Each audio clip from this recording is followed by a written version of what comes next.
Hello all, ఈ వీడియోలో వాళ్ళతో వాసతే కల్లన్ మలయాళం మూవీ రివ్యూ అయితే తెలుసుకుందాం. టైటిల్ కరెక్ట్ గానే పలికాను అనుకుంటున్నా, ఎందుకంటే మనకు మలయాళం రాదు కాబట్టి. మీనింగ్ వచ్చేసి సంథింగ్ రైట్ హ్యాండ్ థీఫ్ లేదా ఒక ప్యాటర్న్ ఫాలో అయ్యే దొంగ, ఈ టైప్ లో వస్తుందంట భయ్య మీనింగ్. మీకు ఏమైనా తెలిస్తే కనుక కింద కామెంట్ సెక్షన్ లో ఖచ్చితంగా చెప్పండి. మూవీ అయితే రీసెంట్ గానే ప్రైమ్ వీడియోలోకి అయితే స్ట్రీమింగ్ వచ్చింది. తెలుగు డబ్బింగ్ లేదు, మలయాళం లాంగ్వేజ్ ఉంది, సబ్ టైటిల్స్ తో చూడొచ్చు. మూవీ రన్ టైం వచ్చేసి 2 hours 15 minutes అయితే ఉంటుంది. స్టోరీ ప్లాట్ విషయానికి వచ్చేస్తే జోజు జార్జ్ గారు, అదే ఆయన క్యారెక్టర్ పేరు శామ్యూల్ జోసెఫ్ అనమాట.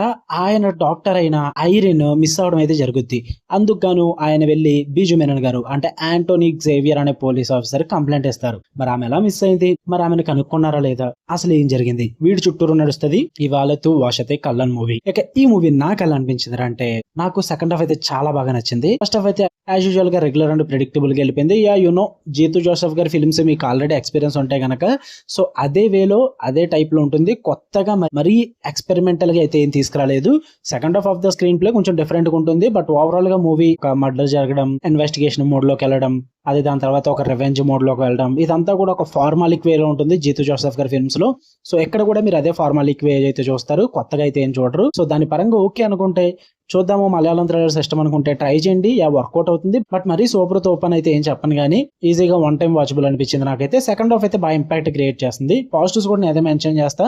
Second half of the screen play అనేది నాకు చాలా బాగా వర్కౌట్ అయింది.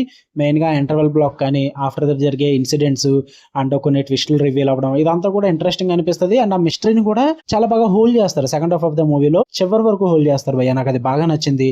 అండ్ మెయిన్ గా బీజు మేనన్ గారు, జోజు జార్జ్ గారు, వీళ్ళిద్దరు చుట్టూరు నడుస్తుంది స్టోరీ మొత్తం కూడా. ఉన్న క్యారెక్టర్స్ చుట్టూ ఎమోషనల్ స్టోరీ నడుస్తుంది కానీ, బట్ వీళ్ళిద్దరి మధ్య నడిచే ఆ క్యాట్ అండ్ మౌస్ గేమ్ కానీ, పర్ఫార్మెన్సెస్ కానీ, ఇవన్నీ కూడా చాలా బాగా వర్కౌట్ అవుతాయి. అండ్ వాళ్ళ మధ్య జరిగే కన్వర్సేషన్స్ కూడా ఇంట్రెస్టింగ్ అనిపిస్తాయి. అండ్ మెయిన్ గా మూవీకి తీసుకున్న కాన్సెప్ట్ రెగ్యులర్ అండ్ రొటీన్ అయినప్పటికీ కూడా జీతు జోసెఫ్ గారు కొంచెం డిఫరెంట్ గా ట్రై చేశారు. అందులో కొంచెం సక్సెస్ అయ్యారని చెప్పాలి. అంతే టెక్నికల్ విజువల్లీ కూడా సినిమా చూడడానికి బాగుంది. బ్యాక్గ్రౌండ్ స్కోర్ కూడా పర్లేదు, బాగా అనిపించింది. నెగిటివ్స్ విషయానికి వచ్చేస్తే first half of the movie too much predictable భయ్య. ఫస్ట్ నుంచి ప్రీ ఇంటర్వెల్ వరకు మీకు ఈజీగా అర్థమైపోద్ది ఏం జరగబోతుంది, ఏంటి అసలు ప్రాబ్లం ఏంటి. మీకు వాళ్ళు ఏదైతే రాసుకున్నారో ఆ ట్విస్ట్లు కూడా మీకు ఇంకా క్లియర్ గా అర్థమవుతాయి అనమాట. ఫస్ట్ హాఫ్ వల్ల అంత ప్రిడిక్టబుల్ గా ఉంటుంది ఫస్ట్ హాఫ్ అనేది. రైటింగ్స్ కూడా చాలా వీక్ గా ఉంటాయి. బీజు మేనన్ క్యారెక్టర్ మరి అంతలా చూపించాల్సిన అవసరం లేదేమో అన్న ఫీల్ అయితే వచ్చింది నాకు. అంటే మెయిన్ విలన్ ని దాచడానికి ఇంకొక క్యారెక్టర్ ని బాగా బ్యాడ్ చేస్తూ ఉంటారు అన్నమాట. సో అది చూపించిన విధానం నాకు అంతగా వర్కౌట్ అవ్వలేదు. అండ్ అలాగే సెకండ్ హాఫ్ లో కూడా కొన్ని మూమెంట్స్ ఉంటాయి, ట్విస్ట్ రివీల్ అయ్యే సీక్వెన్సెస్, ఇవన్నీ కూడా వన్స్ ఆ ట్విస్ట్ రివీల్ అయిన తర్వాత నేను అంత సర్ప్రైజ్ అయితే ఫీల్ అవ్వలేదు భయ్య. ఓకే అన్న ఫీల్ అయితే వచ్చింది కానీ అంత సర్ప్రైజింగ్ అనిపించలేదు, అంత హెవీగా కూడా అనిపించలేదు. ఇట్ వాజ్ ఓకే, సర్లే ఇంకెలా తీసుకెళ్లారులే అన్న ఫీల్ అయితే వచ్చింది.